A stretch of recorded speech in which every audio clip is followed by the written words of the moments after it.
Guys पिछले lecture में हम लोगों ने पढ़ा था फंक्शन की डिफरेंशियबिलिटी इंटरवल्स में, है ना, जिसमें से हम लोगों ने चारों इंटरवल्स में फंक्शन की डिफरेंशियबिलिटी का डिस्कशन किया था, जिसमें से हम लोगों ने दो इंटरवल्स का एग्जाम्पल भी किया था, ओपन इंटरवल के लिए और क्लोज इंटरवल के लिए।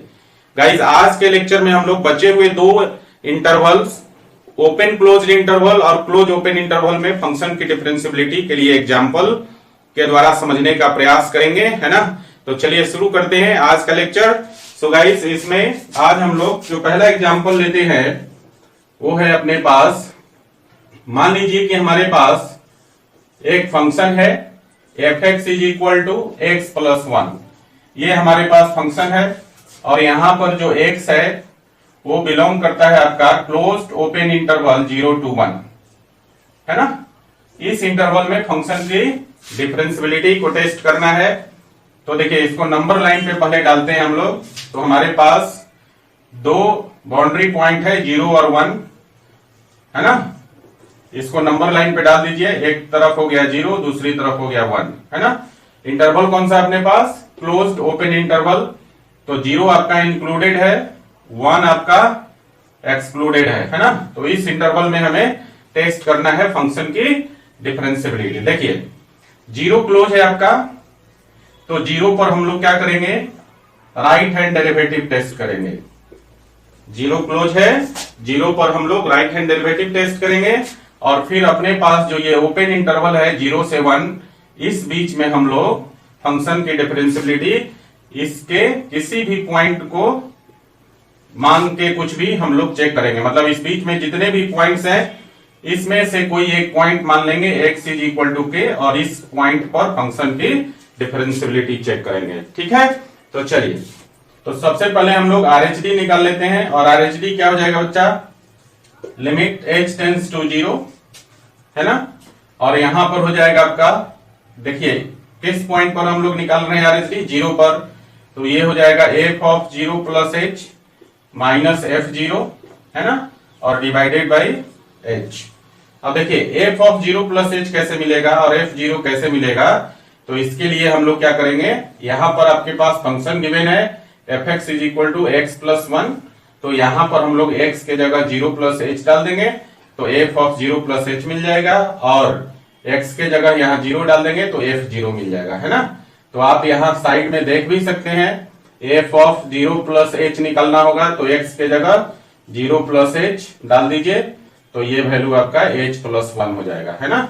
और f(0) निकालना है तो x के जगह 0 डाल दीजिए, तो 0 + 1 आपका 1 हो जाएगा। तो देखिए क्या हो जाएगा, ये आपका लिमिट h टेंड्स टू 0 और यहाँ देखिए f(0 + h) का वैल्यू कितना आ गया, h + 1 और माइनस f(0) का वैल्यू कितना है 1 और डिवाइडेड बाई h।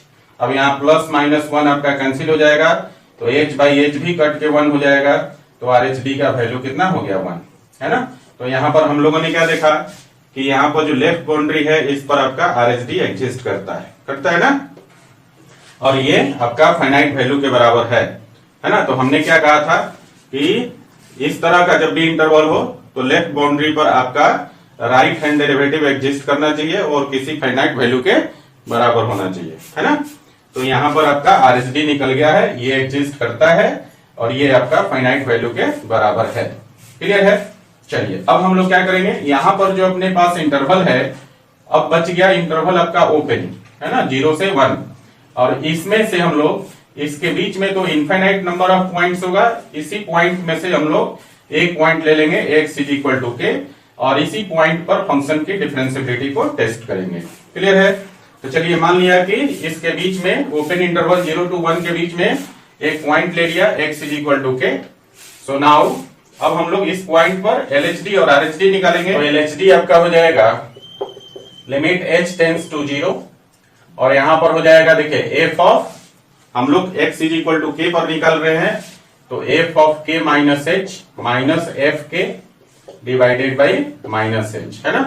अब आपके पास दो वैल्यू आना चाहिए, f(k - h) और f(k) का वैल्यू, और f(k - h) और f(k) निकालने का तरीका है कि यहाँ जो फंक्शन है आपका f(x) = x + 1, इसमें x के जगह k - h और x के जगह k डाल देंगे, तो f(k - h) और एफ के का वैल्यू निकल जाएगा। सो गाइस अगला स्टेप हो जाएगा आपका लिमिट h टेंड्स टू 0 और यहाँ पर एफ ऑफ के माइनस एच के लिए इसमें x के जगह के माइनस एच रख दीजिए, तो ये हो जाएगा के माइनस एच प्लस 1 और माइनस एफ के लिए x के जगह के रख दीजिए, तो ये हो जाएगा आपका के plus 1 divided by minus H. तो देखिए क्या हो गया, लिमिट h टेंड्स टू 0 और इसका ब्रैकेट ओपन कर देंगे, तो यहां से माइनस के प्लस के कैंसिल हो जाएगा और यहां पर प्लस 1 और माइनस 1 ये भी आपका कैंसिल हो जाएगा, तो बचेगा कितना minus H by minus H और ये भी कट के 1 हो जाएगा, तो LHD का वैल्यू आपका 1 हो जाएगा। क्लियर है। यहां पर आप देख रहे हैं कि LHD आपका निकल गया। नाउ RHD देखिए, RHD को लिखेंगे हम लोग लिमिट h टेंड्स टू 0 और f of x is equal to k पर निकल रहे हैं, तो f of k plus h हो जाएगा और minus f k divided by h हो जाएगा। और उसी प्रकार से जिस तरह से हमने f of k minus h और f k का वैल्यू निकाला है, उसी प्रकार से f of k plus h और f k निकालेंगे अगेन। तो देखिए क्या हो गया, लिमिट h टेंड्स टू 0 और यहां पर हो जाएगा आपका k प्लस h प्लस 1 और माइनस हो जाएगा k प्लस 1, है ना, और बाई h हो गया। यहां देखिए अब इसको जरा कैलकुलेट करेंगे तो यहाँ माइनस के प्लस के कैंसिल हो जाएगा, माइनस 1 प्लस 1 कैंसिल हो जाएगा और बचेगा कितना आपका limit h tends to 0 h by h और ये भी कट के आपका 1 हो जाएगा ना। तो ये आपका RHD निकल गया। क्लियर है बच्चा। तो आप क्या देख रहे हैं, x is equal to k पर LHD का मान 1 RHD का मान 1, तो हमने क्या देखा, LHD और RHD दोनों एग्जिस्ट करता है, दोनों का वैल्यू एक फाइनाइट नंबर 1 के बराबर है। तो ऐसे केस में फंक्शन क्या हो जाएगा, x is equal to k पर डिफरेंशिएबल होगा ना। सो गाइस हम लिख लेंगे यहाँ पर फ्रॉम 1 and 2 वी गेट, और क्या मिला आपको, LHD is equal to RHD। LHD और RHD बराबर है, तो हम लिखेंगे 10 the function fx is differentiable, है ना। क्लियर है। तो इस प्रकार से हमने देखा कि यहां पर लेफ्ट बाउंड्री पर RHD आपका निकला, है ना, और x is equal to k पर भी फंक्शन जो है आपका डिफरेंशिएबल है। तो हम बोल सकते हैं फाइनली कि ये जो आपका फंक्शन है fx वो यहां पर जो इंटरवल है आपका क्लोज ओपन इंटरवल 0 to 1 में डिफरेंशिएबल है। तो हम लिखेंगे hence the function fx is differentiable in closed open interval 0 to 1। Clear है। तो इस प्रकार से आपने देखा कि क्लोज्ड ओपन इंटरवल में फंक्शन किस प्रकार से डिफरेंशिएबल होता है। क्लियर है ना। चलिए इसको लिख लीजिए, फिर हम लोग अगला जो एग्जांपल लेंगे उसे टेस्ट करेंगे ओपन क्लोज्ड इंटरवल में, है ना। चलिए इसको लिखिए पहले। तो गाइस अगला एग्जांपल है, अगले एग्जांपल में ले लेते हैं, मान लेते हैं let fx is equal to x square. ये हमारे पास एक फंक्शन है और यहाँ x जो है बिलोंग करता है ओपन क्लोज्ड इंटरवल 0 to 3, है ना। इसी इंटरवल में फंक्शन की डिफरेंशिएबिलिटी को डिस्कस करना है। तो देखिए नंबर लाइन पर जरा इसको प्लॉट कर लेते हैं। तो ये है आपके पास बाउंड्री पॉइंट 0 और 3, जिसमें से 3 क्लोज्ड है और 0 क्या है आपका ओपन है। क्या करेंगे, ये जो राइट बाउंड्री है इस पर हम लोग LHD निकालेंगे, है ना। और यहाँ जो राइट बाउंड्री के बाद जो बच गया ओपन इंटरवल, ये आपका 0 से 3 इस इंटरवल के किसी पॉइंट पर, है ना। मान लीजिए कि यहाँ पर एक पॉइंट है x is equal to k, तो इस पॉइंट पर हम लोगों को फंक्शन की डिफरेंशिएबिलिटी चेक करना है। तो चलिए सबसे पहले हम लोग निकाल लेते हैं LHD। यहां पर लिख दीजिए at x is equal to 3 और यहां पर क्या एग्जिस्ट करना चाहिए, LHD। तो LHD निकालिए। LHD आपका हो जाएगा लिमिट h टेंड्स टू 0 और चूंकि x इज इक्वल टू 3 पर निकाल रहे हैं तो इसको लिखेंगे f of limit h tends to 0 f of 3 minus h और minus f3 divided by minus h। ठीक है।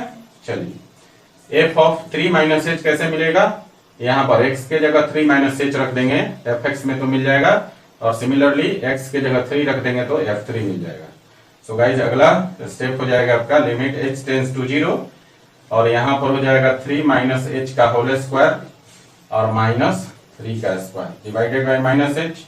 अब यहाँ पर 3 minus h to the whole square को a माइनस बी पर का होल स्क्वायर पर तोड़ दीजिए, तो क्या हो जाएगा लिमिट h टेंड्स टू 0, और ये हो जाएगा आपका 3 का स्क्वायर और माइनस 6h और प्लस हो जाएगा h स्क्वायर और minus 3 square divided by minus H. यहाँ देखिए माइनस 3 स्क्वायर और प्लस 3 स्क्वायर कैंसिल हो जाएगा, और यहाँ से माइनस एच हम लोग कॉमन ले लेंगे, तो अगला स्टेप हो जाएगा लिमिट h टेंड्स टू 0, और ऊपर से माइनस एच कॉमन ले लीजिए, तो ये हो जाएगा 6 माइनस एच और डिवाइडेड बाई माइनस एच। यहाँ से माइनस एच ऊपर नीचे कैंसिल हो जाएगा, है ना। तो देखिए कितना हो जाएगा, ये हो गया लिमिट h टेंड्स टू 0, और बच गया आपका 6 माइनस एच, और इसमें अब h का वैल्यू डायरेक्टली 0 डाल दीजिए, तो ये वैल्यू आपका आ जाएगा 6। तो ये था आपका, देखिए ये था आपका LHD जो कि राइट बाउंड्री पर एग्जिस्ट किया, और इसकी वैल्यू फाइनाइट आ गई ना।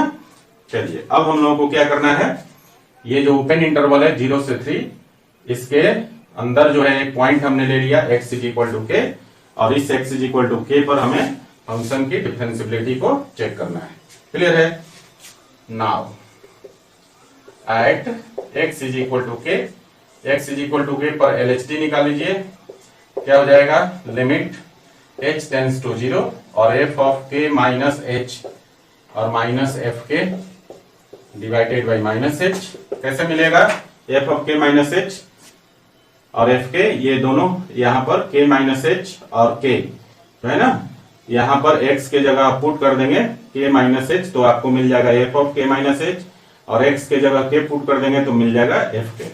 सो गाइज अगला स्टेप हो जाएगा लिमिट h टेंड्स टू 0, और ये हो जाएगा आपका k माइनस एच का होल स्क्वायर और minus k square divided by minus H. आगे देखिए इसको a माइनस बी के होल स्क्वायर पर तोड़ देंगे, तो ये हो जाएगा k स्क्वायर और माइनस 2kh और प्लस h स्क्वायर और minus k square by minus के, यहाँ से plus k square minus k square cancel हो जाएगा, और ऊपर से h जो है माइनस h कॉमन ले लेंगे, तो लिमिट h टेंड्स टू 0 हो गया, और माइनस h को कॉमन ले लिया, तो यहाँ बचेगा 2k, और यहाँ बचेगा माइनस h और डिवाइडेड बाई माइनस एच ऊपर नीचे कैंसिल हो गया, तो बच गया कितना अब आपका लिमिट h टेंड्स टू 0 और 2k माइनस एच। अब यहाँ पर h का वैल्यू डायरेक्टली 0 डाल दीजिए, तो ये वैल्यू हो जाएगा अब आपका कितना 2k, है ना। तो ये आपका LHD हो गया x is equal to k पर। अब RHD निकाल लेते हैं, तो RHD देखिए, RHD हो जाएगा लिमिट h टेंड्स टू 0, और यहाँ हो जाएगा f of k plus h minus f के और डिवाइडेड बाई हो जाएगा h। अब यहाँ उसी प्रकार से जैसा कि LHD में निकाला है, x के जगह k प्लस h और k दोनों यहाँ रख देंगे, तो आपको f of k plus h और f के मिल जाएगा। तो गाइज अगला स्टेप जो है ये हो गया लिमिट h टेंड्स टू 0, और यहाँ हो जाएगा k प्लस h का होल स्क्वायर और माइनस हो जाएगा k square divided by h, है ना, और यहाँ पर k प्लस h के होल स्क्वायर पर तोड़ देंगे, तो ये हो जाएगा लिमिट h टेंड्स टू 0, और ये हो गया k स्क्वायर और प्लस हो जाएगा 2kh plus h square minus k square divided by h। यहाँ देखिए minus k square plus k square cancel हो गया, और ऊपर से हम लोग h कॉमन ले लेंगे, तो देखिए क्या हो जाएगा अब आपका, तो ये हो जाएगा लिमिट h टेंड्स टू 0, और ऊपर में h कॉमन ले लेंगे, तो ये हो जाएगा 2k plus h by h, और यहाँ h से h कैंसिल हो गया, बचा क्या limit h tends to 0 2k plus h, और यहाँ पर h का वैल्यू अब डायरेक्टली 0 डाल दीजिए, तो वैल्यू कितना आ जाएगा 2k। ये आपका इक्वेशन 2 हो गया, है ना। तो आपने क्या देखा, x is equal to k पर LHD का value 2k, x is equal to k पर RHD का वैल्यू 2k, मतलब LHD और RHD आपका x is equal to k पर इक्वल हो गया। इसका मतलब है कि x is equal to k पर जो है फंक्शन डिफरेंशिएबल है। तो यहां लिखेंगे so from 1 and 2 we get LHD is equal to RHD at x is equal to k, है ना। मतलब यहां पर हो जाएगा 10 the function fx is differentiable at x is equal to k। तो आपने क्या देखा बच्चा कि राइट बाउंड्री पर LHD एग्जिस्ट किया और यहां पर ओपन इंटरवल 0 से 3 के बीच में x is equal to k पर फंक्शन डिफरेंशिएबल है। तो हम बोल सकते हैं फाइनली क्या कि ये फंक्शन यहां पर ओपन क्लोज इंटरवल 0 से 3 के बीच में डिफरेंशिएबल है, समझे। तो आप फाइनली यहां पर लिख भी सकते हैं। तो लिख लीजिए hence the function fx is differentiable in open closed interval 0 to 3, है ना। तो आपने देखा इस प्रकार से फंक्शन जो है ओपन क्लोज्ड इंटरवल में डिफरेंशिएबल होगा। और इसके जस्ट पीछे वाले एग्जांपल में हमने देखा कि क्लोज्ड ओपन इंटरवल में फंक्शन किस प्रकार डिफरेंशिएबल होता है ना। और इसी प्रकार से आपके पास जब भी क्वेश्चन आएगा तो आप इंटरवल्स में जो है फंक्शन को डिफरेंशिएबिलिटी का टेस्ट करेंगे, है ना। इसके पहले आज से पहले मतलब पिछले लेक्चर में हमने ओपन इंटरवल और क्लोज इंटरवल में फंक्शन की डिफरेंशिएबिलिटी को टेस्ट करके बताया था आपको। आज हमने बाकी बचे हुए 2 इंटरवल्स में फंक्शन की डिफरेंशिएबिलिटी टेस्ट करके आपको दिखा दिया, है ना। तो मेरे ख्याल से अब इंटरवल में फंक्शन की डिफरेंशिएबिलिटी की जहां तक बात है तो आप अच्छी तरह से आप समझ गए। और आप जो क्वेश्चन आएगा इंटरवल्स में फंक्शन की डिफरेंशिएबिलिटी पर तो इसमें आपसे कहीं भी कोई गड़बड़ नहीं होने वाली है, ठीक है। चलिए इसको लिख लीजिए, फिर हम लोग आगे बढ़ते हैं। लिखिए। तो गाइस चलिए एक और एग्जांपल कर लेते हैं डिफरेंशिएबिलिटी पर। ये आपका जो एग्जांपल है ऑब्जेक्टिव टाइप एग्जांपल लिया है हमने और क्वेश्चन कर रहा है आपसे the set of all points where the function fx is equal to x into mod x is differentiable। यहां पर आपसे पूछा जा रहा है कि आपको सारे पॉइंट्स निकालना है, सारे पॉइंट्स का सेट निकालना है जहां पर ये जो फंक्शन है fx ये आपका डिफरेंशिएबल है ना। सो गाइस यहां देखिए सॉल्यूशन करते हैं। बहुत आसान क्वेश्चन है। देखिए आपके पास जो गिवन फंक्शन है वो है fx is equal to x into mod x, है ना।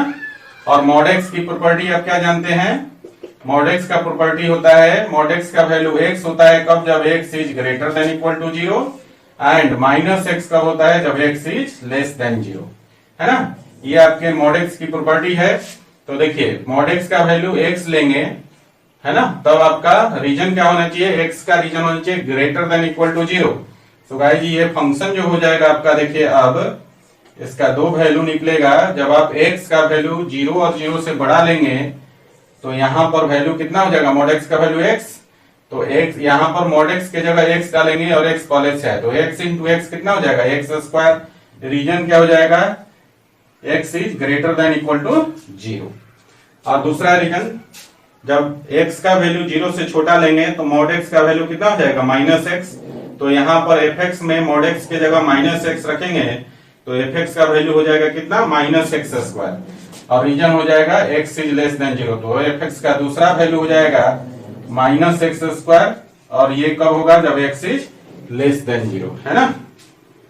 तो देखिए ये आपके पास फंक्शनल वैल्यू निकल गया 2। fx का वैल्यू एक्स स्क्वायर है जब x is greater than equal to 0 है और fx का वैल्यू माइनस एक्स स्क्वायर है जब आपका x लेस देन 0 है ना। तो ये जो x का रीजन है इसको नंबर लाइन पर अगर आप प्लॉट करते हैं तो देखिए नंबर लाइन पे प्लॉट करेंगे तो रीजन हो जाएगा इधर आपका प्लस इंफिनिटी इधर आपका माइनस इंफिनिटी, है ना। और यहां पर है x इज इक्वल टू 0। तो कह रहा है कि जब x का वैल्यू 0 और 0 से बड़ा हो, x is greater than equal to 0। तो देखिए x is greater than equal to 0 इधर वाला रीजन है तो इस रीजन में फंक्शनल वैल्यू जो है आपका वो एक्स स्क्वायर है ना।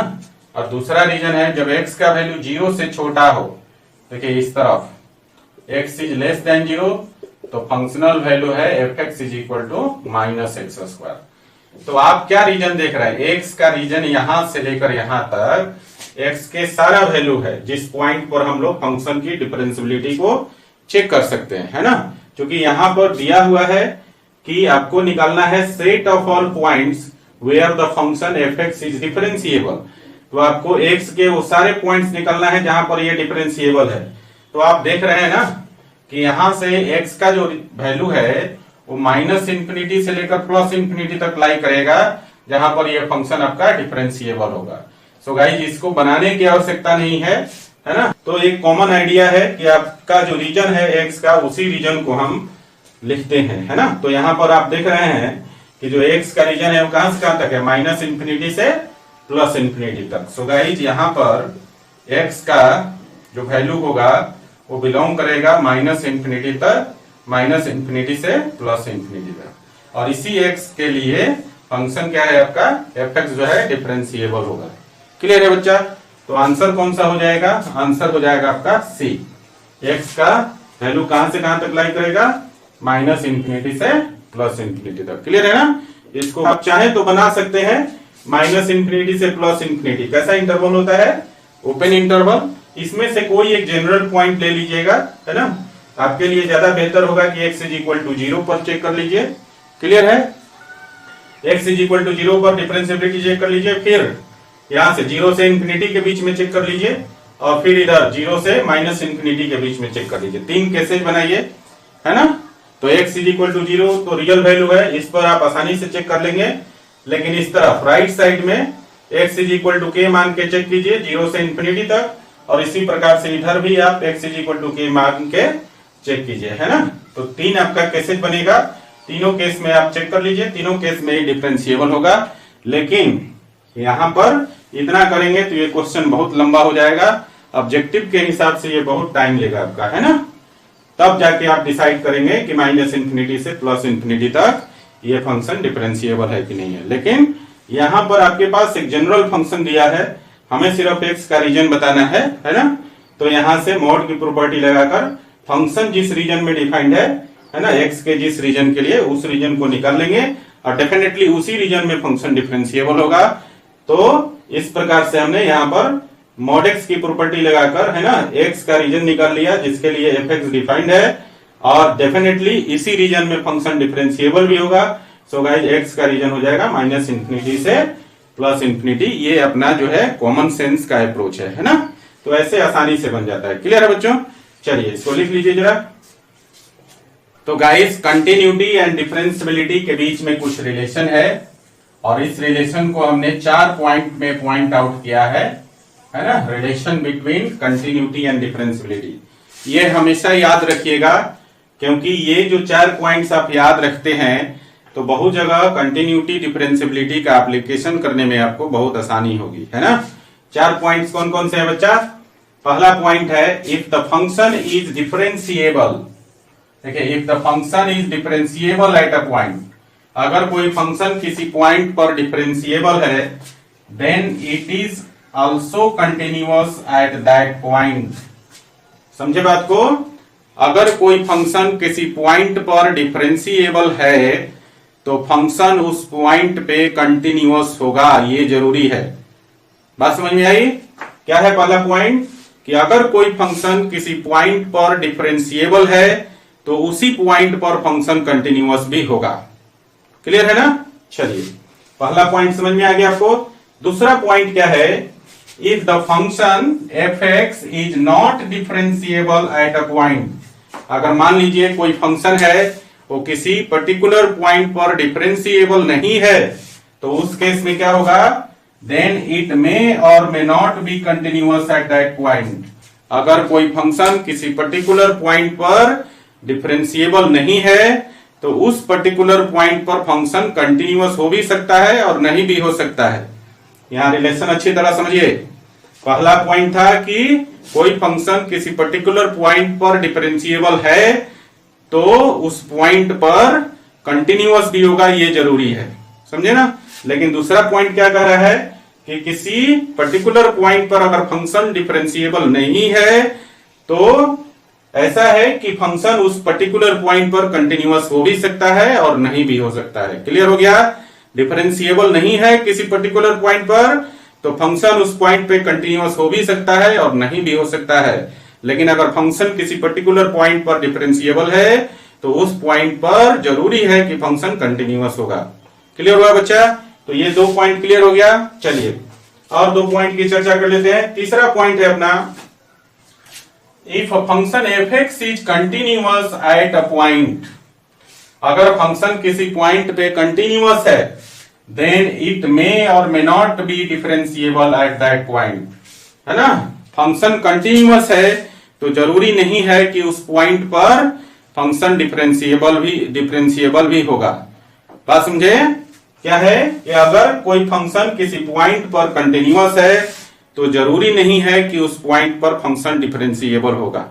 हो भी सकता है, नहीं भी हो सकता है। लेकिन पहला पॉइंट क्या कर रहा था कि अगर फंक्शन किसी पॉइंट पर डिफरेंशिएबल है तो जरूरी है उस पॉइंट पर फंक्शन कंटिन्यूअस होगा। बट तीसरा पॉइंट क्या है कि अगर फंक्शन कंटिन्यूअस है, समझे, तो जरूरी नहीं है कि उस पॉइंट पर डिफरेंशिएबल होगा। डिफरेंशिएबल हो भी सकता है, नहीं भी हो सकता है। क्लियर है।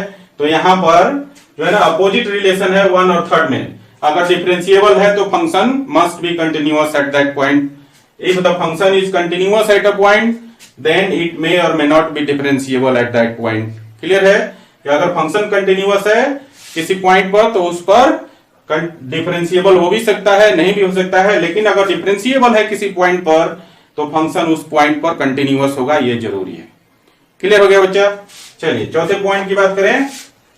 चौथा पॉइंट है आपका, if a function f x is discontinuous at a point, अगर कोई फंक्शन किसी पर्टिकुलर पॉइंट पर डिसकंटिन्यूअस है then it is not differentiable at that point.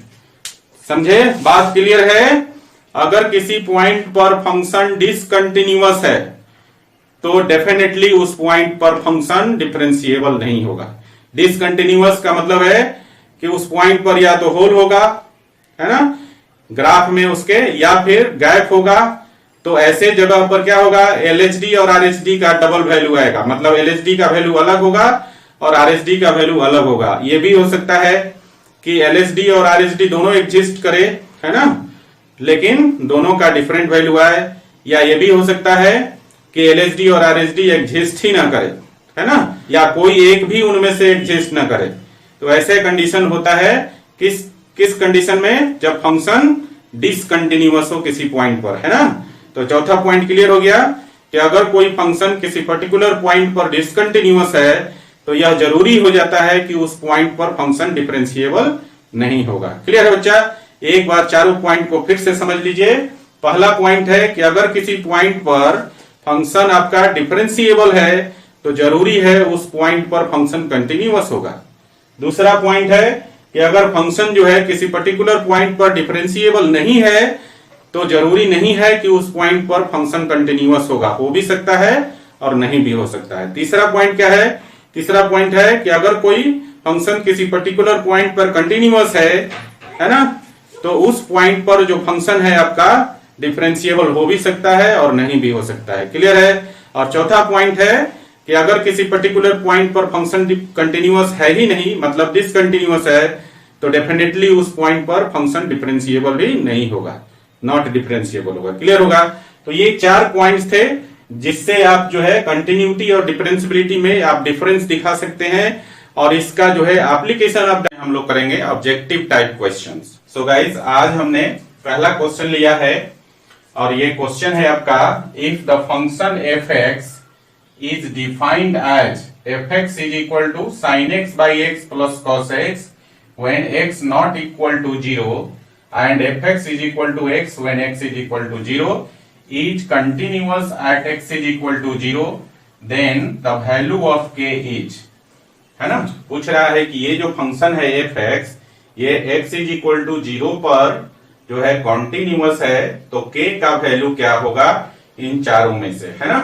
तो देखिए हम क्या जानते हैं बच्चा, हम लोग पहले से जानते हैं कि फंक्शन अगर कंटिन्यूअस हो तो LHL is equal to RHL is equal to functional value at x is equal to 0। ये कंडीशन सेटिस्फाई होना चाहिए, है ना। x इज इक्वल टू 0 पर अगर ये फंक्शन कंटिन्यूअस है तो LHL RHL और 0 पर फंक्शनल वैल्यू क्या होना चाहिए, बराबर होना चाहिए। या इसी को हम लोग ऐसा भी लिखते हैं कि limit x tends to 0 of fx is equal to f0, ये भी लिखते हैं। मतलब x इज इक्वल टू 0 पर फंक्शन का जो लिमिट है वो फंक्शनल वैल्यू के बराबर होना चाहिए, है ना। इस बात को मैंने ऑलरेडी कंटिन्यूटी में समझाया था कि फंक्शन का लिमिट जिस पॉइंट पर पूछ रहा है उस पॉइंट पर फंक्शन का लिमिट उस पॉइंट पर फंक्शनल वैल्यू के बराबर होना चाहिए, है ना। तो हम दोनों में से कोई भी कर सकते हैं। तो यहां पर हम लोग क्या करेंगे, ये वाला जो सेकंड वाला फॉर्म है x इज इक्वल टू 0 पर फंक्शन का लिमिट और फंक्शनल वैल्यू को बराबर कर देंगे। इससे हमें फायदा क्या होगा कि एक स्टेप जो है आपका रिड्यूस हो जाएगा और कम टाइम में बना सकते हैं, है ना। यहां पर LHL अलग से निकालेंगे, फिर RHL निकालेंगे और फिर फंक्शनल वैल्यू निकालेंगे। इससे अच्छा है कि डायरेक्ट x टेंड्स टू 0 पर आप फंक्शन का लिमिट निकाल लीजिए और functional value x is equal to 0 पर दोनों को निकाल कर इक्वेट कर दीजिए, k का मान निकल जाएगा। क्लियर है ना। तो चलिए हम लोग यहां पर क्या करते हैं, यहां पर x इज इक्वल टू 0 पर फंक्शन का लिमिट निकाल लेते हैं। सो गाइस यहां पर हम लोग निकालेंगे limit x tends to 0 of fx, है ना। और क्या हो जाएगा वैल्यू इसका, इसको हम लिखेंगे लिमिट x टेंड्स टू 0, है ना। और यहां देखिए x का वैल्यू 0 के बराबर नहीं है तो फंक्शनल वैल्यू है sin x by x plus cos x. यहाँ x 0 के बराबर नहीं होने का मतलब है x का वैल्यू 0 से बड़ा हो सकता है, छोटा हो सकता है ना। मतलब दोनों ही केस में LHL केस हो या RHL हो आप डायरेक्टली जो है फंक्शनल वैल्यू ऊपर वाला लेंगे sin x by x plus cos x. So guys limit x tends to 0 और फंक्शन का वैल्यू हो जाएगा sin x by x plus cos x हो जाएगा। और लिमिट की प्रॉपर्टी क्या है कि लिमिट जो है दो फंक्शन के एडिशन में दोनों फंक्शन के साथ डिस्ट्रीब्यूट हो जाता है ना। तो इसको हम ऐसा लिख सकते हैं, देखिए ये हो जाएगा लिमिट x टेंड्स टू 0 और ये हो गया sin x बाई एक्स, है ना।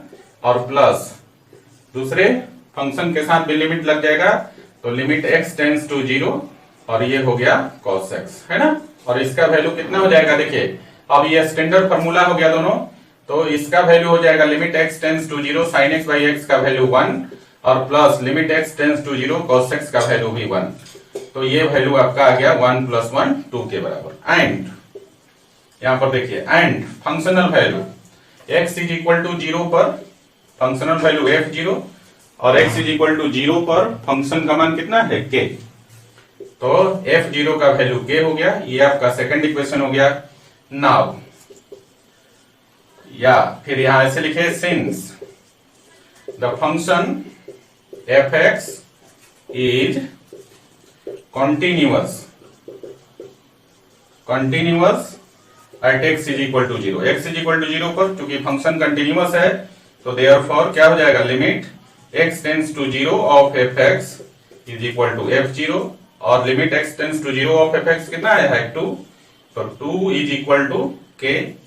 सो therefore finally k is equal to 2 हो जाएगा। k का मान कितना आ गया 2, समझ गया।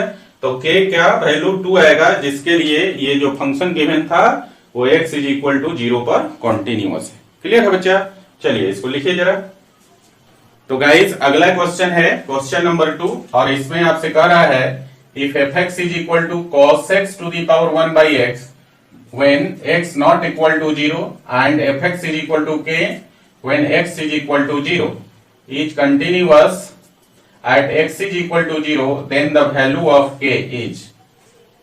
समझ रहे बात को, यहां पर fx एक फंक्शन दिया हुआ है और ये जो फंक्शन है आपका x इज इक्वल टू 0 पर कंटिन्यूअस है तो पूछ रहा है then the value of k का मान क्या होगा इन चारों में से, है ना। तो देखिए इस क्वेश्चन में भी सिमिलर कंसेप्ट हम लोग यूज करेंगे जैसा कि हमने क्वेश्चन नंबर 1 में किया था। तो सबसे पहला काम ऐसा करते हैं कि x इज इक्वल टू 0 पर फंक्शनल वैल्यू निकाल लेते हैं, तो ये हो जाएगा f0 का मान कितना हो जाएगा k। एंड दूसरा काम क्या करना है, x इज इक्वल टू 0 पर लिमिटिंग वैल्यू निकाल लेंगे, मतलब x इज इक्वल टू 0 पर फंक्शन का लिमिट निकाल लेंगे, क्योंकि यहां पर x इज इक्वल टू 0 पर फंक्शन कंटिन्यूअस है, तो x इज इक्वल टू 0 पर लिमिटिंग वैल्यू फंक्शन का और फंक्शनल वैल्यू दोनों बराबर हो जाएगा, वहां से k का मान निकाल लेंगे। सो गाइस यहां पर निकालते हैं हम लोग लिमिटिंग वैल्यू, तो ये हो जाएगा limit x tends to 0 of fx, और इसको हम लोग लिखेंगे लिमिट x टेंड्स टू 0 और फंक्शनल वैल्यू कितना हो जाएगा cos x to the power 1/x, है ना। और यहां पर इसको हम लोग यहां जो लिमिट है हम लोग दोनों पर, बेस और पावर दोनों पर डिस्ट्रीब्यूट कर सकते हैं, तो ये हो जाएगा limit x tends to 0 cos x और to the power limit x tends to 0 1/x, है ना। और ये जो फॉर्मेट है आपका, ये format 1 to the power infinity का फॉर्मेट आएगा। देखिए x tends to 0 cos x का वैल्यू 1 हो जाएगा, और यहां पर x 0 की तरफ टेंस करेगा तो 1/x जो है आपका इंफिनिटी की तरफ टेंस करेगा। तो ये जो फॉर्म है आपका, ये फॉर्म हो गया 1 टू दी पावर इंफिनिटी का फॉर्म हो गया। और इस फॉर्म के लिए आपने लिमिट में फॉर्मूला पढ़ा है, और वो फॉर्मूला क्या है देख लीजिए जरा।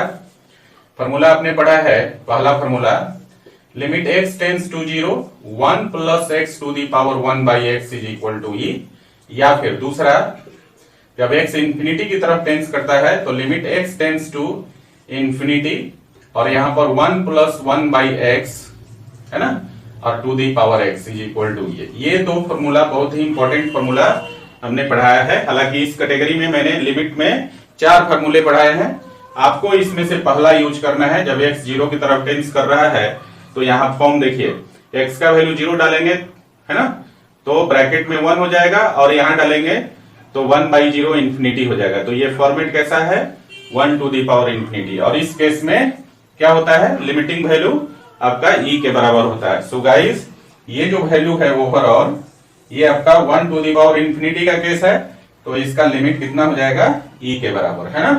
तो यहाँ देखिए लिमिटिंग वैल्यू जो है, मतलब x इज इक्वल टू 0 पे फंक्शन का लिमिट कितना आ गया e, और यहाँ पर पहले से हम निकाल चुके हैं कि फंक्शन का x इज इक्वल टू 0 पर फंक्शनल वैल्यू k है।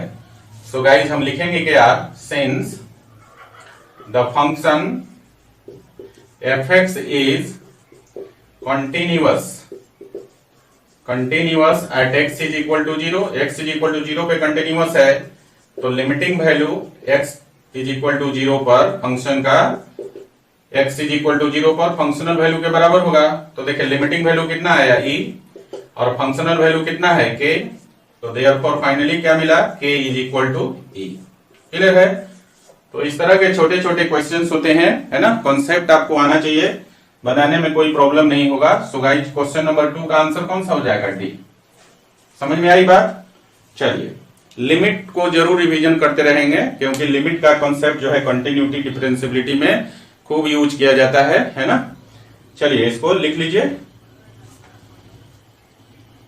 तो गाइस अगला क्वेश्चन है क्वेश्चन नंबर 3, और क्वेश्चन नंबर 3 में आपसे पूछ रहा है if fx is equal to sin 5x by x square plus 2x when x not equal to 0 and fx is equal to k plus 1/2 when x is equal to 0 each continuous at x is equal to 0 then the value of k is, है ना। यहाँ पर जो function है वो आपका x is equal to 0 पर continuous है, तो k का मान निकालना है ना। सिमिलर टाइप के क्वेश्चन है, जैसा कि हमने क्वेश्चन नंबर 1 और 2 बनाया था। क्या करेंगे इसके लिए, x इज इक्वल टू 0 पर फंक्शन का लिमिट निकाल लेंगे, और x इज इक्वल टू 0 पर, है ना, फंक्शनल वैल्यू निकाल लेंगे, दोनों को इक्वेट कर देंगे, क्योंकि फंक्शन जो है कंटिन्यूअस है x इज इक्वल टू 0 पर, तो जब इक्वेट कर लेंगे तो वहां से हमें क्या मिलेगा, k का वैल्यू मिल जाएगा। ओके चलिए तो यहां पर सॉल्यूशन कर लेते हैं। तो देखिए लिमिटिंग वैल्यू निकाल लीजिए, तो limit x tends to 0, x is equal to 0 पर यहां हम जा रहे हैं फंक्शन का लिमिट निकालने, तो लिखेंगे हम लोग limit x tends to 0 of fx, और इसको हम लोग लिखेंगे क्या, लिमिट x टेंड्स टू 0, और fx का मान है sin 5x by x square plus 2x, है ना। इसको थोड़ा सा हम लोग एडजस्ट करेंगे लिमिट निकालने के लिए। क्या करते हैं, देखिए यहाँ पर लिमिट x टेंड्स टू 0 और ऊपर में तो वही रख देंगे sin 5x, और नीचे से हम x कॉमन ले लेते हैं तो ये हो जाएगा x प्लस 2। क्लियर है। अब हम क्या करते हैं, ऊपर नीचे 5 से गुना कर देंगे। तो यहां पर साइड में आप लिख भी लिजिएगा multiply numerator and denominator by 5 से न्यूमरेटर डिनोमिनेटर को मल्टीप्लाई कर देंगे तो क्या हो जाएगा, लिमिट x टेंड्स टू 0 और ऊपर हो जाएगा 5 इंटू साइन 5x और divided by 5x into x plus 2, है ना। अब थोड़ा सा और एडजस्टमेंट बाकी है, अरेंज कर लेते हैं इसको।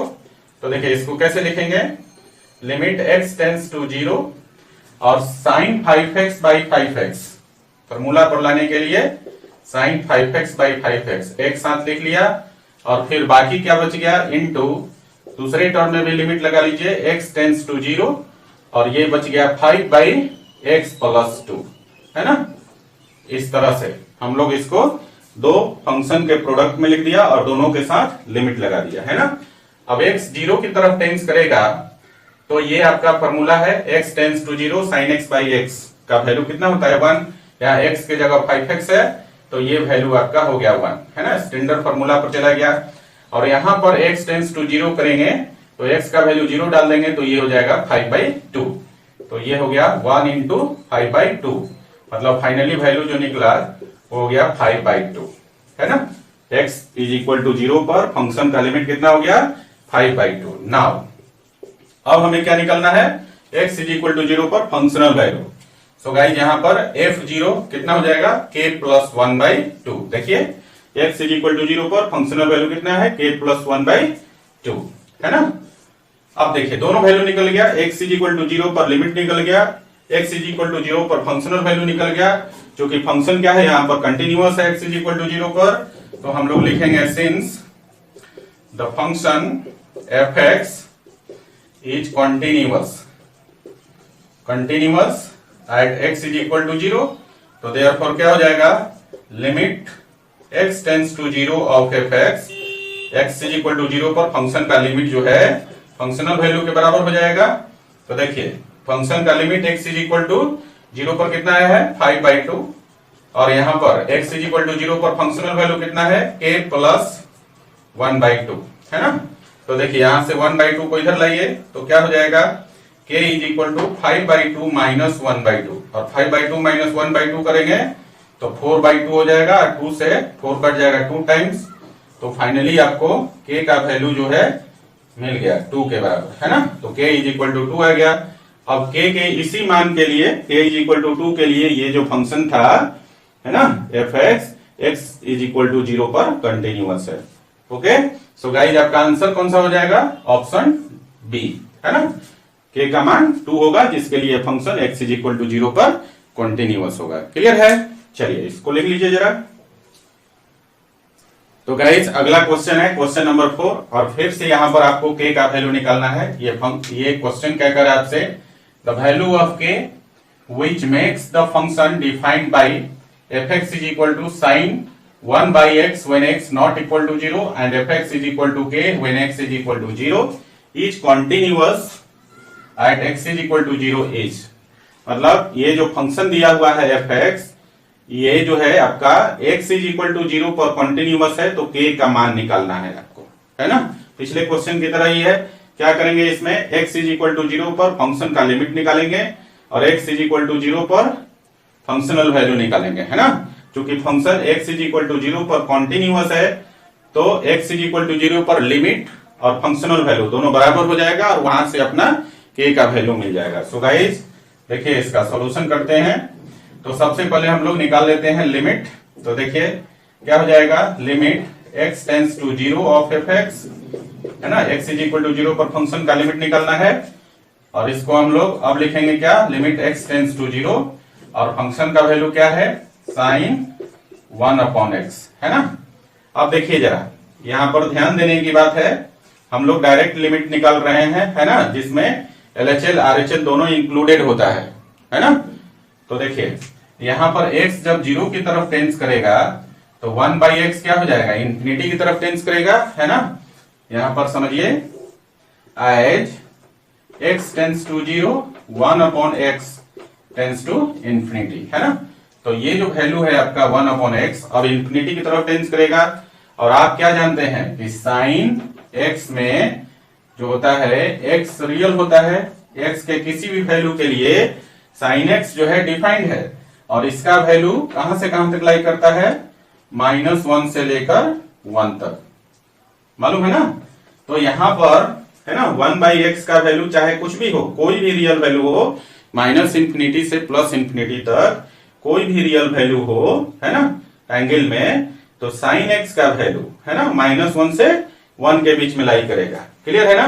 तो इसका मतलब है कि ये वाला वैल्यू आपका कोई भी रियल वैल्यू हो, 1/x का वैल्यू रियल होगा और ये वैल्यू कहां +इंफिनिटी की तरफ जा रहा है, तो इस होल का वैल्यू कहां से कहां तक जाएगा, ये होल का वैल्यू आपका लाई करेगा -1 से लेकर +1 तक, है ना।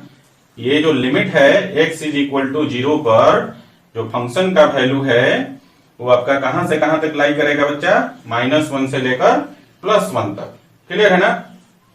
तो आप ध्यान दीजिए कि यहां पर कोई भी फिक्स्ड वैल्यू आपको नहीं मिला। x इज इक्वल टू 0 पर ये इस फंक्शन का जो लिमिट है वो कोई फिक्स्ड वैल्यू नहीं देता है। कहां से कहां तक देगा, -1 से 1 तक वैल्यू ये देगा, कोई फिक्स्ड वैल्यू नहीं है ना। और यहां ध्यान दीजिए, और फंक्शनल वैल्यू कितना हो जाएगा, x इज इक्वल टू 0 पर f0 का मान कितना है, k है ना। तो आपने यहां देखा कि x इज इक्वल टू 0 पर जो हमारा फंक्शन है वो कोई फिक्स्ड लिमिटिंग वैल्यू नहीं दे रहा है। इसका लिमिटिंग वैल्यू जो है x इज इक्वल टू 0 पर -1 से 1 के बीच में लाई करता है ना। और फंक्शनल वैल्यू कितना है आपका k है, समझ रहे हैं बात को। तो चूंकि फंक्शन यहां पर आपका क्या है, कॉन्टिन्यूअस है x इज इक्वल टू 0 पर, तो इसको लिखिएगा कि since the function f(x) is continuous at x is equal to 0, तो therefore क्या, limit x tends to 0, limiting value of the function at x is equal to 0 will be equal to functional value at x is equal to 0। मतलब limit x tends to 0 of f(x) equal होगा f0 के, और यहां पर क्या है, ये value आपका -1 से 1 के बीच में है ना, और ये वैल्यू फंक्शनल वैल्यू k है। इसका मतलब है कि k का मान जो है वो बिलोंग करेगा क्लोज्ड इंटरवल -1 से 1 के बीच में, है ना। क्योंकि हमें क्या मिला था यहाँ पर, x इज इक्वल टू 0 पर फंक्शन का लिमिट जो है कोई फिक्स वैल्यू नहीं था, इसलिए जो है k का मान जो है आपका -1 से 1 के बीच में यहाँ लाई करेगा। क्लियर है। तो देखिए, तो इन चारों में से कौन सा ऑप्शन सही है, इनमें से तो ना 8 होगा, ना 1 होगा, ना -1 होगा, क्या होगा, नन होगा, है ना। इनमें से कोई भी नहीं है, तो डी ऑप्शन आपका सही आंसर होगा। क्लियर है, बात आई समझ में। चलिए इसको लिख लीजिए।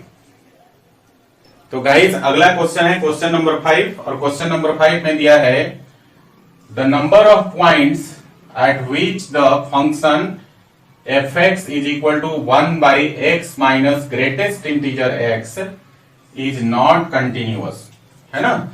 ये जो फंक्शन है आपका given function f(x) is equal to 1/x minus greatest integer x, ये कंटिन्यूअस नहीं है, तो वो सारे पॉइंट्स बताना है कि कितने पॉइंट्स होंगे। एक बार फिर से क्वेश्चन को समझिए। ये जो फंक्शन है आपका f(x) is equal to 1/x minus greatest integer x, ये जो है आपका ये है greatest integer x, greatest integer x, है ना। तो 1/x minus greatest integer x ये जो फंक्शन है, इसके लिए आपको टोटल नंबर ऑफ पॉइंट्स निकालना है जिन पर ये कॉन्टिन्यूअस नहीं है। आ गई बात समझ में। अब जरा देखिए ध्यान से, ये जो फंक्शन है आपका ये वाला x minus greatest integer x, ये आपका फ्रैक्शनल पार्ट फंक्शन है ना। ये कौन सा है, फ्रैक्शनल पार्ट फंक्शन, इसको हम लोग बोलते हैं फ्रैक्शनल पार्ट फंक्शन, है ना। ये आपका फ्रैक्शनल पार्ट फंक्शन है। x minus greatest integer x करेंगे तो क्या मिलता है, फ्रैक्शनल पार्ट फंक्शन, है ना। और ये जो फ्रैक्शनल पार्ट फंक्शन है आपका, इसका वैल्यू 0 से 1 तक लाई करता है, मतलब ये होता है क्लोज्ड ओपन इंटरवल 0 to 1। मतलब ऐसा भी लिख सकते हैं कि fractional part function belongs to closed open interval 0 to 1, है ना।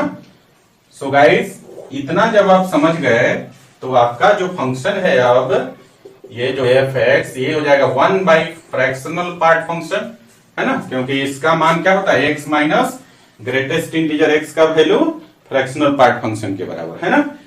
तो देखिए ध्यान से जरा, अब ये आपका फंक्शन हो जाएगा, क्योंकि यहां पर ये फ्रैक्शनल पार्ट फंक्शन डिनोमिनेटर में है, तो हम बोल सकते हैं कि डिनोमिनेटर जो है इस फंक्शन के लिए 0 के बराबर नहीं होना चाहिए, मतलब फ्रैक्शनल पार्ट फंक्शन 0 के बराबर नहीं होना चाहिए। और इसकी वैल्यू हम जानते हैं कहां से कहां तक लाई करता है, 0 से 1।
मतलब इनफिनिट नंबर ऑफ पॉइंट्स पर यह फंक्शन क्या होगा, कंटिन्यूअस नहीं होगा। क्लियर है, इसलिए जो क्वेश्चन का आंसर हो जाएगा वो आपका ऑप्शन डी हो जाएगा, नन। क्लियर है ना।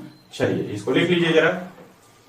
तो गाइस, अगला क्वेश्चन है आपका क्वेश्चन नंबर 6, और इसमें आपसे पूछ रहा है the function given by F x is equal to tan x is discontinuous on the set. इन चारों सेट में से कौन सा ऐसा सेट है, x का कौन सा ऐसा वैल्यू होगा, है ना, इन चारों सेट में से जिसके लिए फंक्शन डिसकंटिन्यूअस है ना। तो देखिए इस क्वेश्चन में हम लोग क्या करने जा रहे हैं, हम लोग x का वो वैल्यू निकालने जा रहे हैं जिस वैल्यू पर ये जो फंक्शन है f x is equal to tan x defined नहीं है ना। अगर हम वो set of value of x निकाल लें जिस पर ये tan x डिफाइंड नहीं है, तो डेफिनेटली जिस पॉइंट पर फंक्शन डिफाइंड ही नहीं है उस पॉइंट पर फंक्शन क्या हो जाएगा, कंटिन्यूअस भी नहीं होगा, मतलब डिसकंटिन्यूअस होगा।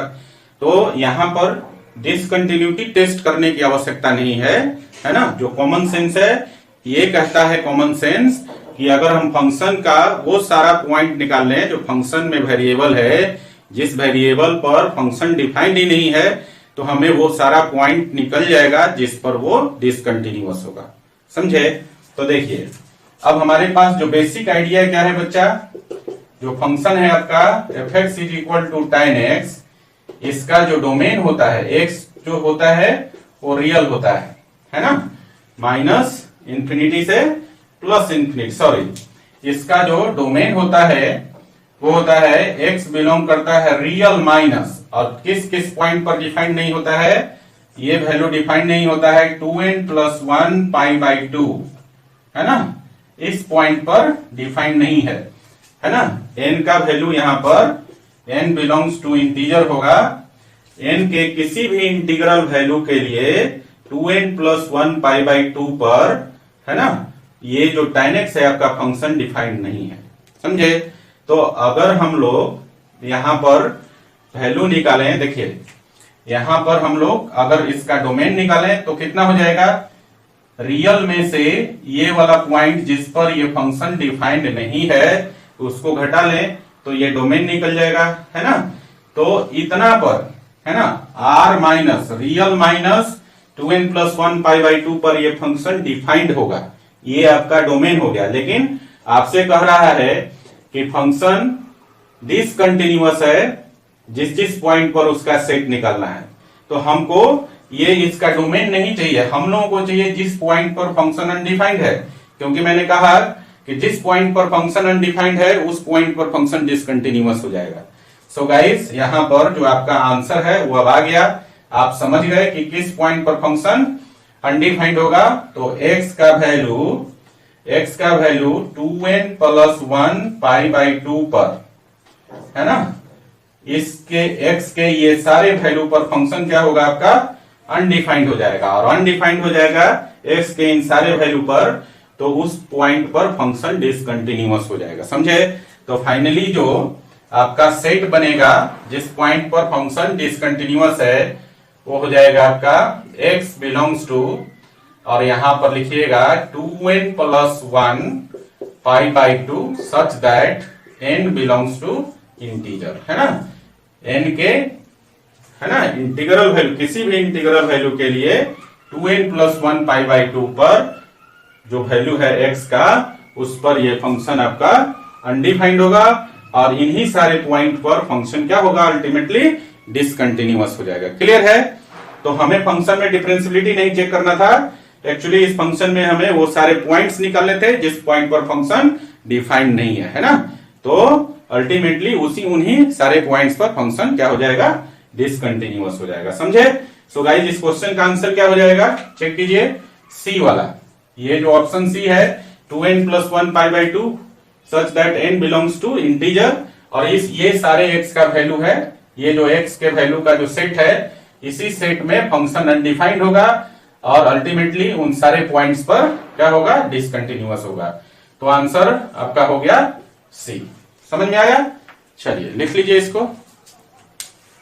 तो गाइस, अगला क्वेश्चन है क्वेश्चन नंबर 7, और क्वेश्चन नंबर 7 में आपसे पूछ रहा है the function f(x = x³ is continuous at x = 0, differentiable at x = 0, continuous and differentiable at x = 0, and last option है neither continuous nor differentiable at x = 0, है ना।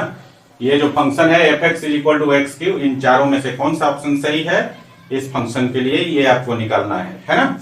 यहाँ पर देखिए कंटिन्यूअस और डिफरेंशिएबल दोनों की चर्चा की गई है, और पिछले लेक्चर में हमने एक प्रॉपर्टी पढ़ा था, है ना, एक रिलेशनशिप पढ़ा था कंटिन्यूटी एंड डिफरेंशियबिलिटी में, कि अगर कोई फंक्शन किसी पॉइंट पर डिफरेंशिएबल है तो उस पॉइंट पर फंक्शन कंटिन्यूअस होगा, ये जरूरी है ना।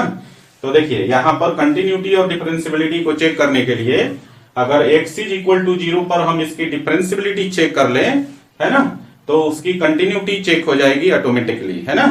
तो हम क्या करते हैं कि x = 0 पर फंक्शन की डिफरेंशियबिलिटी चेक करते हैं, है ना, फिर जैसा होगा हम लोग आगे करेंगे। ओके, तो चलिए सॉल्यूशन कर लेते हैं।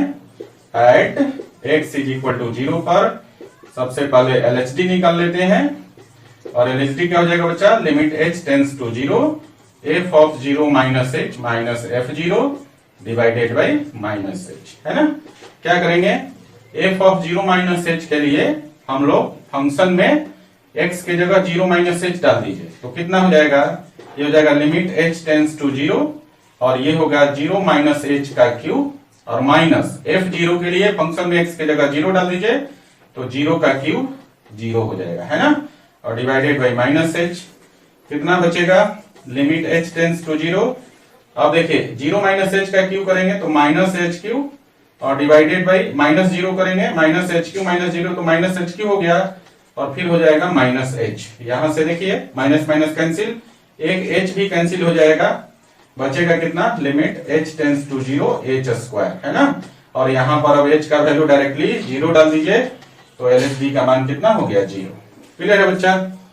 अब हम लोग RHD निकालेंगे, तो देखिए RHD कितना हो जाएगा, RHD को लिखेंगे लिमिट h टेंड्स टू 0 और f(0 + h - f(0) divided by h, है ना। f(0 + h और f(0) निकालने का तरीका है कि ये जो फंक्शन है इसमें x के जगह 0 प्लस h डाल दीजिए तो f ऑफ 0 प्लस h निकल जाएगा, और x के जगह 0 डाल दीजिए तो f 0 निकल जाएगा। तो कितना हो जाएगा देखिए, लिमिट h टेंड्स टू 0, और वहां x के जगह 0 प्लस h डालेंगे तो 0 प्लस h का क्यूब, और माइनस x के जगह 0 डाल दीजिए तो कितना हो जाएगा, 0 का क्यूब 0 और डिवाइडेड बाई h।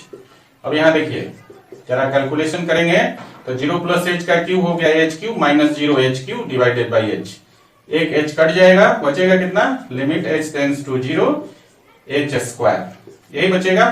और देखिए यहाँ पर फिर से h का वैल्यू डायरेक्टली 0 डाल दीजिए तो वैल्यू कितना हो जाएगा 0, है ना। तो आपने क्या देखा, x इज इक्वल टू 0 पर LHD और RHD दोनों एग्जिस्ट करता है और दोनों वैल्यू बराबर है एक फाइनाइट नंबर 0 के बराबर है।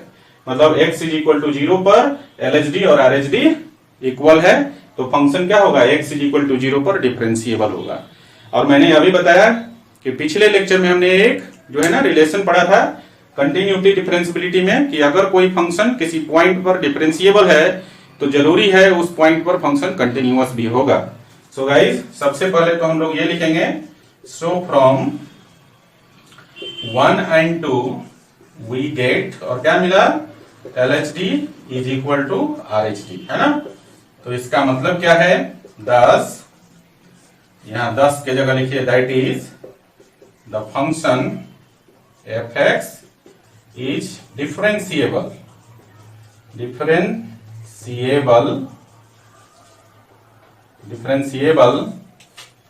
Eight x is equal to 0। Therefore, या यहां पर 10 कर दीजिए, 10 the function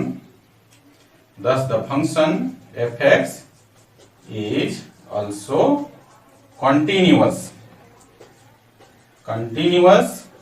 at x is equal to 0। समझ में आया, मतलब फंक्शन डिफरेंशिएबल हो गया x इज इक्वल टू 0 पर, तो जरूरी है कि x इज इक्वल टू 0 पर फंक्शन कंटिन्यूअस भी होगा, है ना। तो आपने क्या देखा, x इज इक्वल टू 0 पर फंक्शन डिफरेंशिएबल भी है और कंटिन्यूअस भी है। तो ऑप्शन कौन सा सही होगा, सी, है ना।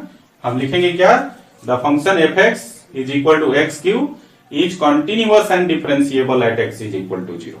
क्लियर है बच्चा। तो ये था आपका क्वेश्चन नंबर 7। चलिए इसको लिख लीजिए जरा।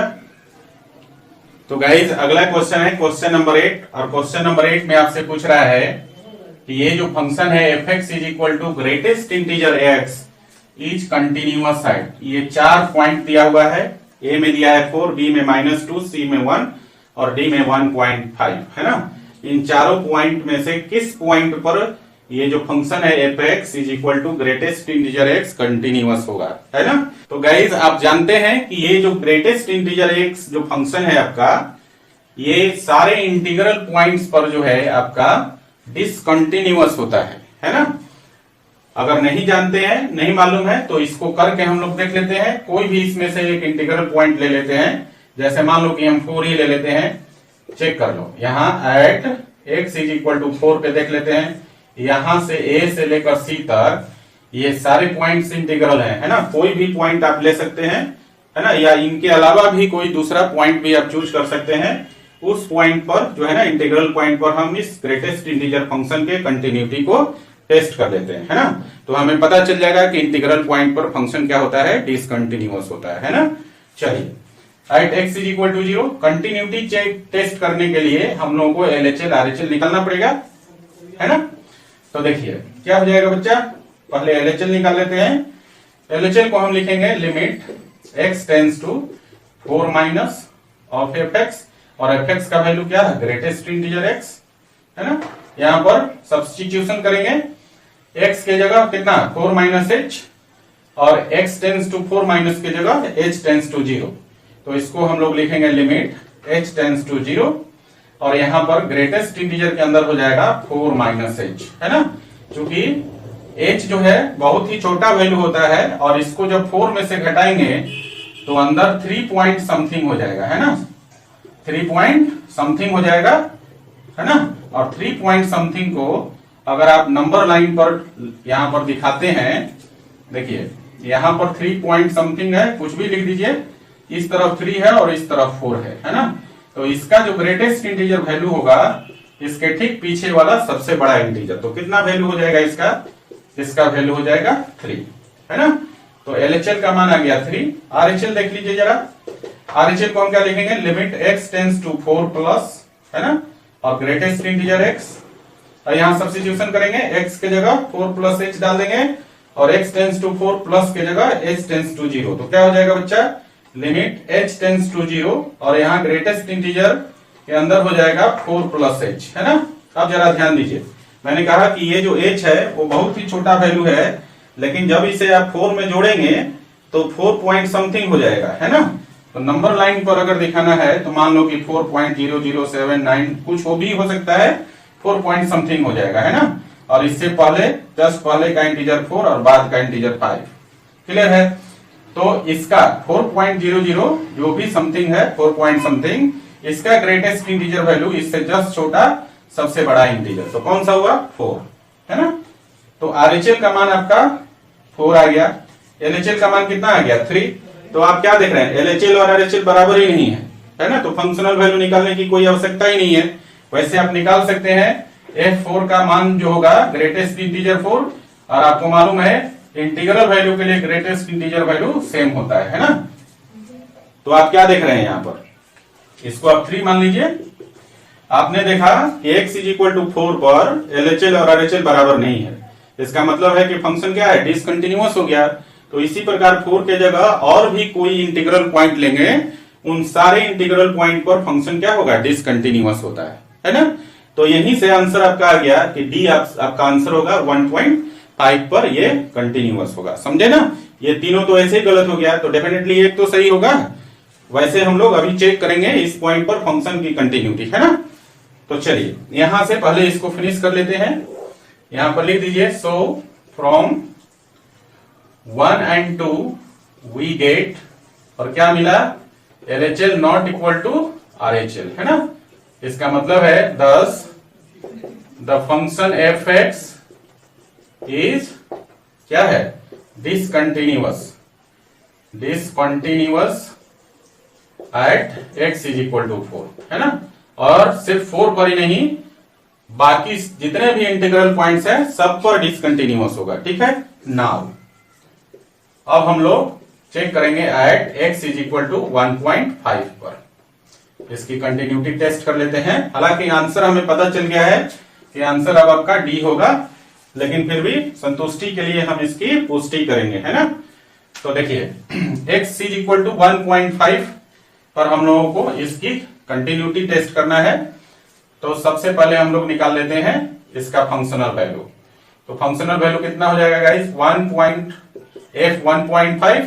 तो यहां कितना हो जाएगा, ग्रेटेस्ट इंटीजर 1.5, और ग्रेटेस्ट इंटीजर 1.5 का वैल्यू कितना होगा, नंबर लाइन बना लीजिए, यहां पर 1.5 पीछे 1 आगे 2, तो ठीक इसके पीछे वाला वैल्यू, है ना। तो 1.5 का ग्रेटेस्ट इंटीजर वैल्यू कितना हो जाएगा आपका 1। क्लियर है, ये आपका इक्वेशन 1 हो गया। LHL जरा देख लीजिए, LHL कितना हो जाएगा, limit x tends to 1.5 minus, और यहां पर ग्रेटेस्ट इंटीजर x लिखेंगे ना। और यहां पर हम लोग क्या करेंगे, अब यहां पर हम लोग सब्स्टिट्यूशन करेंगे, x के जगह कितना हो जाएगा 1.5 माइनस h, और x टेंस टू 1.5 माइनस के जगह h टेंस टू 0। तो इसको हम लिखेंगे लिमिट h टेंस टू 0, और यहां पर हो जाएगा 1.5 माइनस h, है ना।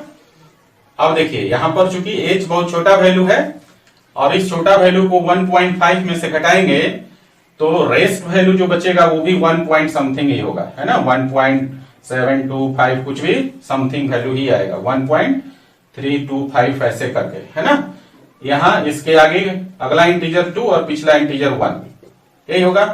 तो 1 पॉइंट समथिंग जो बचा उसका ग्रेटेस्ट इंटीजर वैल्यू भी कितना आएगा, 1 के बराबर। क्लियर है ना। तो ये वैल्यू हो गया आपका 1, LHL का मान 1 आ गया। इसी प्रकार RHL देख लेते हैं।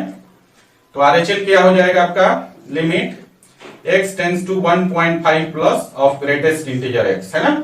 यहां भी सब्स्टिट्यूशन करेंगे, x के जगह 1.5 प्लस h, और x टेंस टू 1.5 प्लस के जगह h टेंस टू 0। तो कितना हो जाएगा बच्चा, लिमिट h टेंस टू 0, और यहां हो गया आपका 1.5 प्लस h, है ना।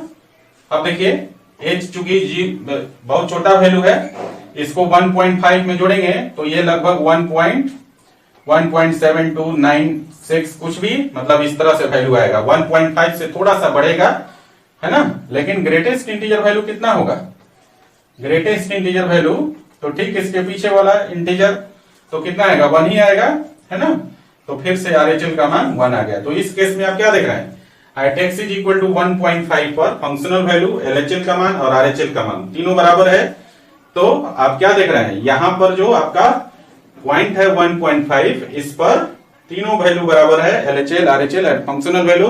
तो फंक्शन क्या होगा? कंटिन्यूअस हो गया। तो आपकी पुष्टि हो गई क्वेश्चन की। तो यहां लिख दीजिए, so from 1, 2 and 3 we get, क्या मिला? LHL is equal to RHL is equal to f 1.5, है ना। इसका मतलब है thus the function fx is continuous at x is equal to 1.5। Clear है ना। तो आंसर तो हम लोग पहले ही निकाल चुके हैं कि डी ऑप्शन होगा। इसकी जो है ना यहाँ पर संतुष्टि हो गई कि सही में जो है डी ऑप्शन आपका सही है। क्लियर है। चलिए इस क्वेश्चन को उतार लीजिए जरा। तो गाइस अगला क्वेश्चन है क्वेश्चन नंबर 9, और क्वेश्चन नंबर 9 में आपके पास गिवन है fx is equal to 2x and gx is equal to x square by 2 plus 1, then which of the following can be discontinuous function, है ना। इनमें से कौन सा डिसकंटिन्यूअस फंक्शन होगा ये बताना है ना। आपके पास देखिए दिया हुआ क्या है, fx is equal to 2x और gx is equal to x square by 2 plus 1, है ना। ये दो फंक्शन दिया हुआ है ना। तो देखिए आपने पढ़ा है ना प्रॉपर्टीज ऑफ कंटिन्यूअस फंक्शन में कि fx और gx दो फंक्शन दिया हुआ है, तो एडिशन, सब्ट्रैक्शन और मल्टीप्लिकेशन ये तो ऑलवेज ही कंटिन्यूअस होता है ना। बात जो है कोसेंट वाला में, है ना, कोसेंट वाला में ये जो डिनोमिनेटर है उसका वैल्यू 0 के बराबर नहीं होता है, और उसके x के लिए जो कोसेंट फंक्शन है वो डिफाइंड नहीं होता है ना। तो इस तीनों के लिए तो हमें सोचना ही नहीं है, ना a के लिए, ना b के लिए, ना c के लिए। ये तीनों के तीनों आपका कंटिन्यूअस होगा, समझे ना, डिसकंटिन्यूअस नहीं होगा। मतलब कि आपका जो आंसर है वो ना ही a होगा, ना ही b होगा और ना ही c होगा, है ना। हमें चेक करना है d को। तो देखिए d में अगर हम लोग ऐसा कोई पॉइंट निकाल लें x का जिस पर फंक्शन अनडिफाइंड हो जाए, तो डेफिनेटली उस पॉइंट पर फंक्शन डिसकंटिन्यूअस हो जाएगा, है ना। और ये जो तीनों है fx प्लस gx, दोनों को जोड़ेंगे तो पॉलिनोमियल फंक्शन आएगा जो कि कंटिन्यूअस होता है। दोनों को घटाएंगे तो भी पॉलिनोमियल होगा, वो भी कंटिन्यूअस होता है। और दोनों को मल्टीप्लाई करेंगे तो भी कंटिन्यूअस, तो भी पॉलिनोमियल फंक्शन आएगा और वो भी कंटिन्यूअस होता है ना। तो इन तीनों केस में ऐसा कोई पॉइंट नहीं मिलेगा जिसके लिए फंक्शन अनडिफाइंड हो, है ना। जबकि यहां पर जो कोसेंट फंक्शन है, जो रेशनल फंक्शन है gx बाई fx, इस केस में आपको डिनोमिनेटर को जब 0 से इक्वेट करेंगे, है ना, तो उस x के वैल्यू पर यह फंक्शन क्या हो जाएगा, अनडिफाइंड हो जाएगा, है ना। और जिस पॉइंट पर फंक्शन अनडिफाइंड हो जाएगा उस पर फंक्शन क्या होगा, डिसकंटिन्यूअस हो जाएगा। तो ऑप्शन डी में ही जो है ना पॉसिबिलिटी बनती है कि यहीं से x मिलेगा जिसके लिए फंक्शन अनडिफाइंड होगा और उस पॉइंट पर डिसकंटिन्यूअस होगा, है ना। तो बाकी तीन को तो हम चेक नहीं करेंगे, डी को चेक करते हैं।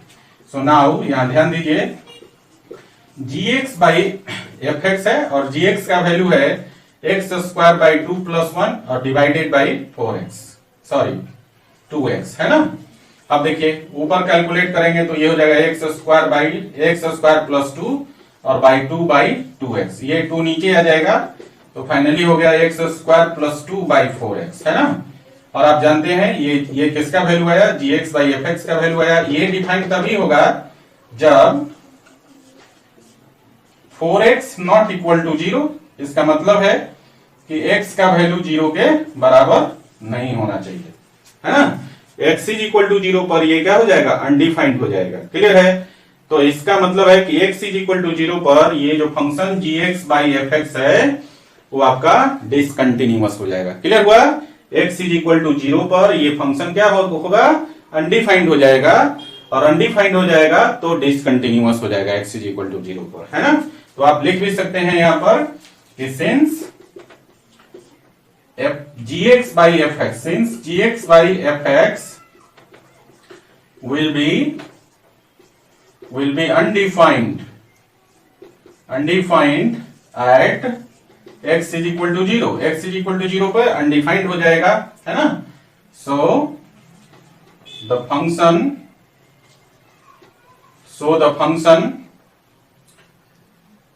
gx by fx can be discontinuous at x is equal to 0, है ना। कैन बी को हटा दीजिए, है ना। So the function gx by fx be discontinuous at x is equal to 0। तो ऑप्शन कौन सा सही हो गया बच्चा? डी। बात समझ में आ गई? इन चारों में से डी ही एक ऐसा ऑप्शन है जिसमें पॉसिबिलिटी है कि ये फंक्शन आपका डिसकंटिन्यूअस होगा। क्यों? क्योंकि x इज इक्वल टू 0 पर अनडिफाइंड है। क्लियर है ना। बाकी तीन ऑप्शन आपके जो है ना, तीनों ऑप्शन कंटिन्यूअस फंक्शन के लिए है, इसमें आपका डिसकंटिन्यूटी होगा। क्लियर है।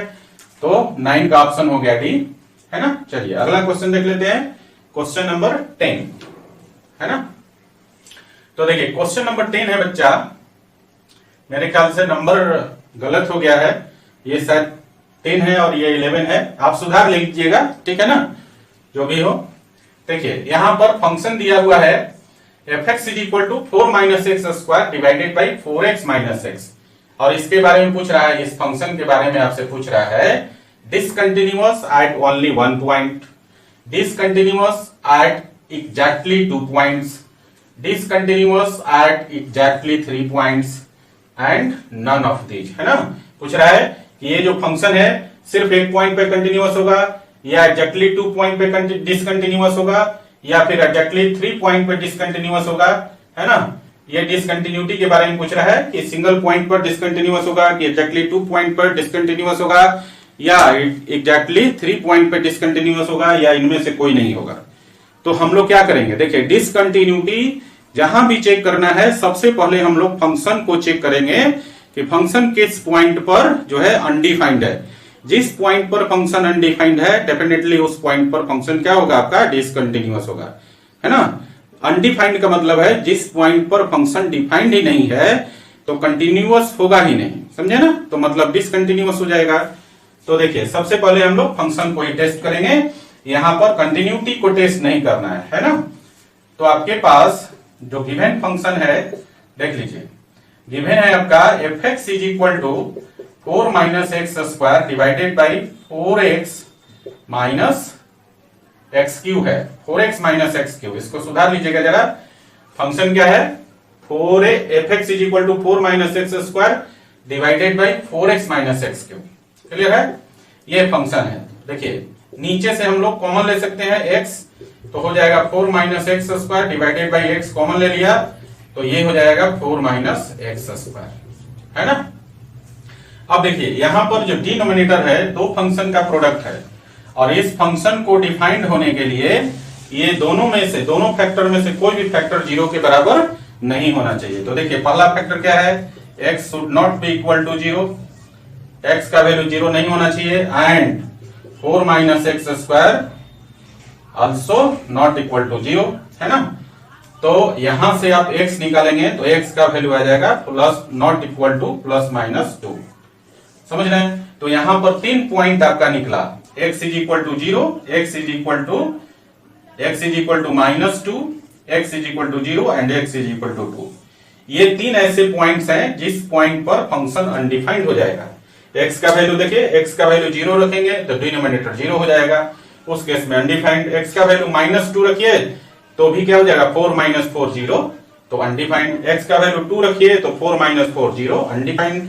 तो x के ये 3 वैल्यू है जिस वैल्यू पर ये जो फंक्शन है आपका fx वो क्या होता है, अनडिफाइंड हो जाता है। तो अभी हमने बताया कि x के जिस वैल्यू पर ये फंक्शन आपका अनडिफाइंड होगा, मतलब उस पॉइंट पर फंक्शन कंटिन्यूअस होगा ही नहीं, समझे ना। जिस पॉइंट पर अनडिफाइंड हो जाएगा उस पॉइंट पर फंक्शन की कंटिन्यूटी होगा ही नहीं, समझ रहे हैं। तो फंक्शन कंटिन्यूअस नहीं होगा, इसका मतलब है कि पॉसिबिलिटी ऑफ डिसकंटिन्यूटी कहां हो रहा है, इसी 3 पॉइंट पर। कहां 0 पर, -2 पर और 2 पर। तो आगे आपको जो है कंटिन्यूटी टेस्ट करने की जरूरत नहीं है, यहीं से आपका आंसर हो जाएगा। फंक्शन जो है आपका डिसकंटिन्यूअस होगा एग्जैक्टली 3 पॉइंट्स पर, है ना। तो आंसर कौन सा हो जाएगा इसका? सी। क्लियर है बच्चा? तो ये था कुछ क्वेश्चंस जो ऑब्जेक्टिव क्वेश्चंस थे, है ना।